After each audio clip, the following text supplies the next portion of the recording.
1000 पर 1 डॉक्टर होना चाहिए। इस हिसाब से बिहार में 1,25,000 डॉक्टरों की जरूरत है। आप ध्यान से सुनिएगा, 1,25,000 डॉक्टरों की जरूरत है। उसी अनुपात में सपोर्ट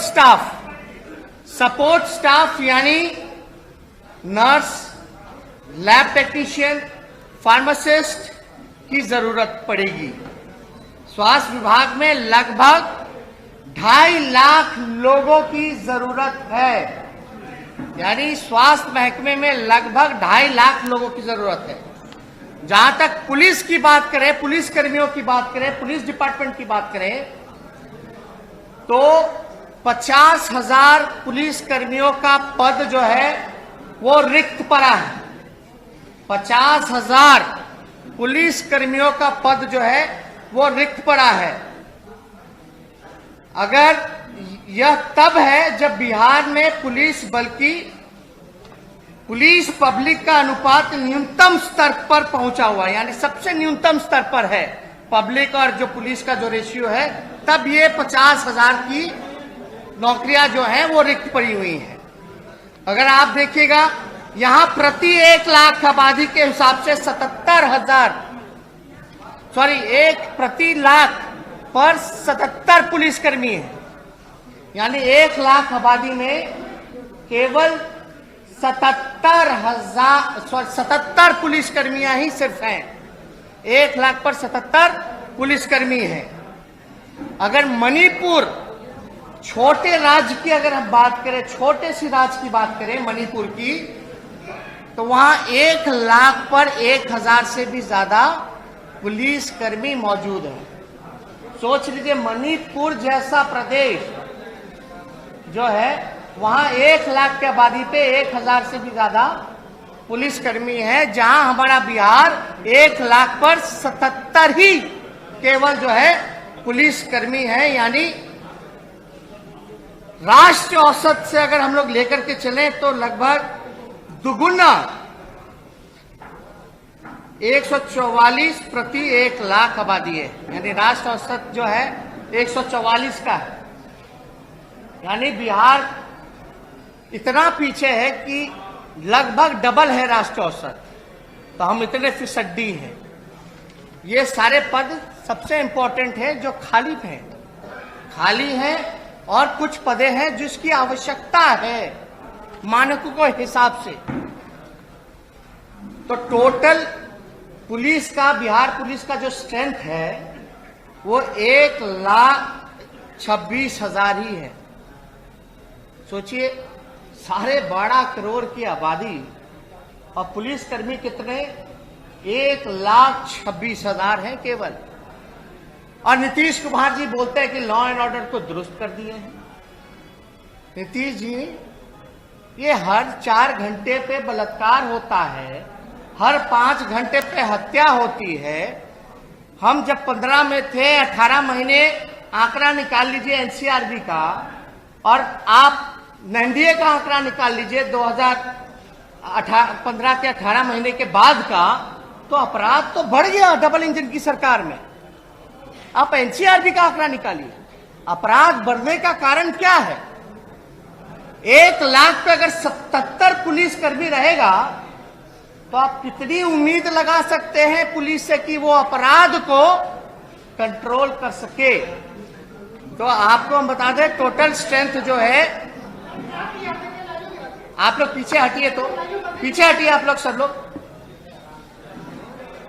तो आप लोग समझ सकते हैं कि बिहार का टोटल स्ट्रेंथ जो है 1,26,000 है। यानी सिर्फ 77,000 कार्यरत पुलिसकर्मी हैं, जिसमें कि 50,000 रिक्त पदें थी। तो इसलिए राष्ट्रीय औसत से लगभग जो है बिहार में 1.72 लाख पुलिसकर्मी की जरूरत है। अगर राष्ट्रीय औसत का भी लेकर के चले दुगुना, तो बिहार में 1,72,000 पुलिसकर्मी की टोटल जरूरत है। अब आइएगा शिक्षा विभाग में, तो प्राइमरी और सेकेंडरी लेवल पर प्राइमरी और सेकेंडरी लेवल पर 2.5 लाख से अधिक स्थायी शिक्षकों की पद जो है वो रिक्त हैं। जो 2.5 लाख से अधिक स्थायी शिक्षकों की पदे जो है वो रिक्त हैं प्राइमरी और सेकेंडरी लेवल पर। और कॉलेज और यूनिवर्सिटी स्तर पर लगभग 50,000 प्रोफेसरों की आवश्यकता है। यानी अगर बात की जाए यूनिवर्सिटी की तो प्रोफेसरों की लगभग 50,000 हम लोगों की आवश्यकता है। राज्य में जूनियर इंजीनियरों का 66% पद जो है वो खाली है। कोई भी प्रोजेक्ट जो है समय पे नहीं होता, 8 साल 10 साल वो लग जाता है।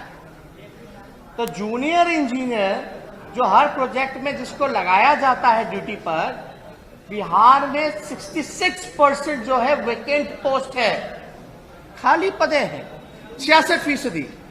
पथ निर्माण, जल संसाधन, भवन निर्माण, बिजली विभाग या अन्य विभाग में लगभग 75,000, मैं आंकड़ा गिना दूं, 75,000 जूनियर इंजीनियरों की जरूरत है। इसके अलावा जितने लिपिकों हैं, सहायक हैं, चपरासी हैं, ये मिलाकर के लगभग जो 2 लाख पद भरने की आवश्यकता है, जो सपोर्टिंग स्टाफ होगा जिसकी जरूरत पड़ेगी, इनका जो है लगभग आवश्यकता 2 लाख का है। तो ये सारा कुल आंकड़ा मिलाकर के टोटल जो है वो 10 लाख का बनता है। इसमें हम डिटेल में आप लोगों को प्रेस रिलीज भी व्हाट्सएप पे हम आप लोगों के भेज देंगे, जिसमें कि आप लोग आंकड़े सही रूप से देख सकिएगा। तो मेरा ये कहने का मतलब है कि 4.5 लाख तो रिक्त पदे थी, और जो आवश्यकता था, जो मानकों से उसको मिला करके अब जितनी जरूरत पदे हैं जो होनी चाहिए थी, जो ये डबल इंजन की सरकार को इन 15 सालों में रोजगार का सृजन करना चाहिए था, वो हो सकता था। 10 लाख स्थायी नौकरियां, सरकारी नौकरियां दी जा सकती थी, लेकिन नीतीश कुमार जी और इस डबल इंजन की सरकार ने नौकरियां नहीं दी। और हम आपको बता दें एक और बात, ये 10 लाख नौकरियां पहले कैबिनेट के पहले कलम से जो निकलेगा, यानी 2 महीने बाद ये सारे पदों को भरने की कवायद शुरू कर दी जाएगी। बिहार के नौजवानों को ये पदे जो हैं 2 महीने बाद ये भरने की शुरुआत कर दी जाएगी। और दूसरी महत्वपूर्ण बात है, ये केवल सरकारी सेक्टर है। जो बेरोजगार होकर के जो कृषि में काम कर रहे थे, किसान का काम कर रहे थे, अब इस बिल के बाद उनकी भी रोजी रोटी पर इन सरकार ने आफत लाने का काम किया। ये केवल सरकारी स्थायी नौकरियों के बारे में हमने जिक्र की है। इसके अलावा भी जब कारखाने लगेंगे, इन्वेस्टमेंट आएगा, आईटी पार्क लगेगा, फूड प्रोसेसिंग यूनिट लगेगा, टूरिज्म में व्यापक सुधार होगा, पर्यटक आएंगे, रोजगार के अवसर, बिजनेस के अवसर, वो व्यापक रूप से रोजगार जो है सृजन का एक बड़ा माध्यम होगा। खेल कूद जगत, सारी चीजों को अगर देखेंगे, और जितना अनऑर्गेनाइज सेक्टर है, जो सरकार के गलत नीतियों के कारण उसको तबाह कर दिया गया, उन सारी चीजों का जल्दी ही हम आप लोगों के सामने ब्लूप्रिंट, विजन कि उन अनऑर्गेनाइज सेक्टर में हम कैसे काम करेंगे, वहां हम रोजगार कैसे उपलब्ध करेंगे। तो आप समझ सकते हैं कि अगर हम लोगों को मौका मिलेगा तो हमारी पहली प्रायोरिटी होगी कि बेरोजगारों को हम लोग स्थायी नौकरी, रोजगार देने का काम करें, जो कि डूएबल था, किया जा सकता था। अब सवाल पूछे कि 15 साल राज करने वाले लोगों ने बिहार को बेरोजगारी का केंद्र क्यों बनाया? क्यों इतनी लाखों पद और इतनी पदों की आवश्यकता पड़ रही है? चाहे इंजीनियर्स हो, डॉक्टर्स हो, टीचर्स हों, प्रोफेसर्स हों, उनके सपोर्टिंग स्टाफ हो, नर्सेज हो, प्यून हो, चपरासी हो, हर जगह जो है व्यापक। और यहां बीपीएससी का तो हाल आप लोगों ने देखा ही है। कोई भी प्रक्रिया जो है 4 साल 5 साल में भी पूरी नहीं की जा सकती है। परीक्षा का जो है वो रिजल्ट नहीं आ पाता है, और जब आता है तो उसमें भी धांधली की जाती है। तो ये सारे विषयों पे हमारी सरकार जो है वो ध्यान देने का काम करेगी। जनता ने मूड बनाया है कि जितने लोगों ने इनको ठगने का काम किया है, इस बार बिहार की जनता, खासतौर पर नौजवान, ठगाएगा नहीं। और राष्ट्रीय जनता दल सभी जाति के लोगों को, सभी वर्ग के लोगों को, सभी धर्म के लोगों को इकट्ठे लेकर के चलने का काम करेगा। इसलिए हम समझे कि ये बातें आप लोगों के सामने आनी चाहिए। अब जवाब दे नीतीश कुमार कि इन 15 सालों में आपने नौजवानों को बेरोजगार क्यों रखा? आपने उन नौजवानों को वो अधिकार क्यों नहीं दिया? आपने नौकरी के बदलाए लाठी क्यों मारा? ये नीतीश कुमार जी को जवाब देना पड़ेगा। और व्यापक स्तर से जो है पूरे बिहार में लगभग 60 घोटाले हुए हैं, जिसका अरबों खरबों रुपया लूटा गया है, लेकिन वो पैसा रिकवर क्यों नहीं किया गया? लोग काले धन की बात करते थे लाने की, लेकिन बिहार में सृजन घोटाला जैसा इतना घोटाले हुए, धान घोटाला हुआ, बीएड घोटाला हुआ, 7 निश्चय घोटाला हुआ, जल नल घोटाला हुआ। हर जगह आप देखिएगा तो घोटाले ही घोटाले आप लोगों के सामने नजर आते हैं। इसका पैसा कहां गया? किससे पूछेगा सवाल हम किससे पूछे? हम तो नीतीश जी से पूछेंगे, वही मुखिया है, 15 साल से हैं, कि बिहार का लाखों अरबों करोड़ों रुपया कहां गया? उसके रिकवरी के लिए आपने कोई गंभीरता नहीं दिखाई, कोई चिंता नहीं दिखाई। वो पैसा ना आपका था ना मेरा था, वो बिहार की 12.5 करोड़ बिहार की जनता का पैसा था, जिसको लूट मार करके आप लोगों ने बर्बाद कर देने का काम किया। खजाना की चोरी करवाने का काम किया गया, एस्टिमेट घोटाला। तो इसलिए अगर आप लोगों के पास कुछ बेरोजगारी या इस विषय पे अगर कोई सवाल होगा तो हम लोग चाहेंगे कि इसका जवाब आप लोगों को दें।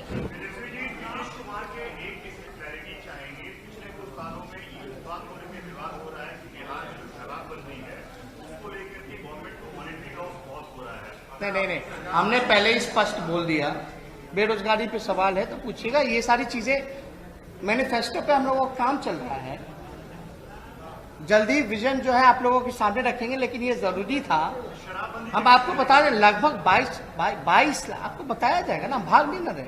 आप भी यही, हम भी यही। विषय भैया बेरोजगारी पे बात कीजिएगा तो आपके भी नाती रिश्तेदार होंगे, उनको भी रोजगार मिलेगा।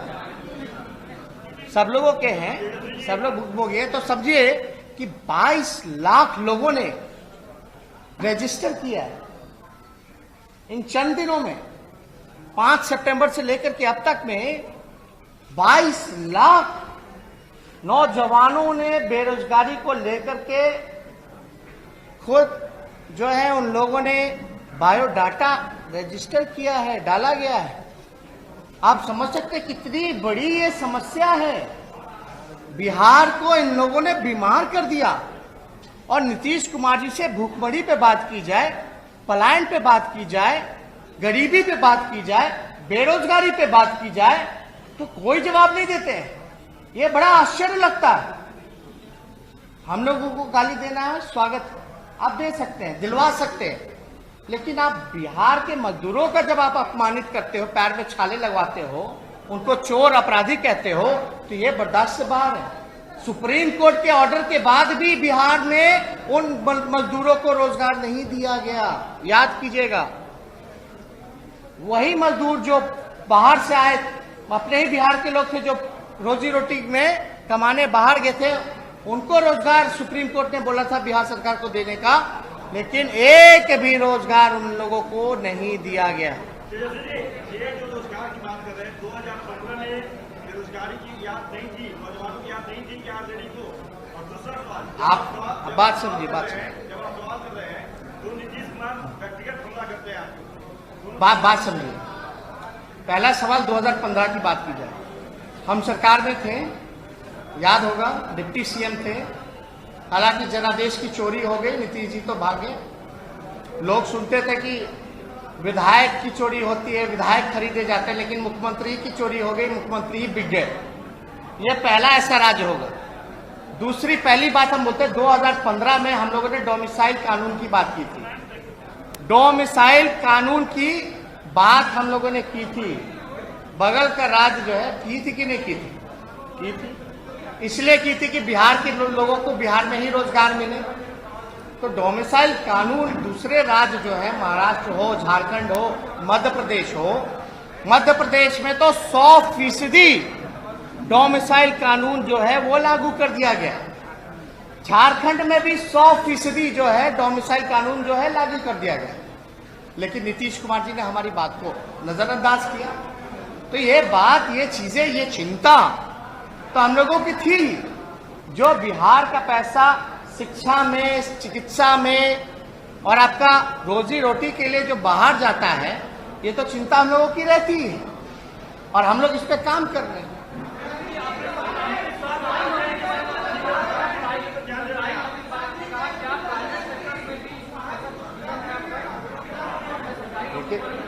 हमने तो ये बोला ना कि ये जितनी 10 लाख नौकरियां हम देंगे वो स्थायी नौकरियां होंगी, वो केवल सरकारी नौकरियों के बारे में है।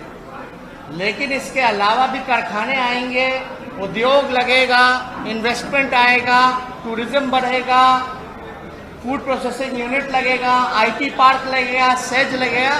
तो उसमें भी रोजगार जो है, आप समझ सकते हैं कि 10 लाख तो कम ही होगा, उससे भी ज्यादा व्यापक रूप में लोगों को अपॉर्चुनिटी हम दिलाने का काम करें।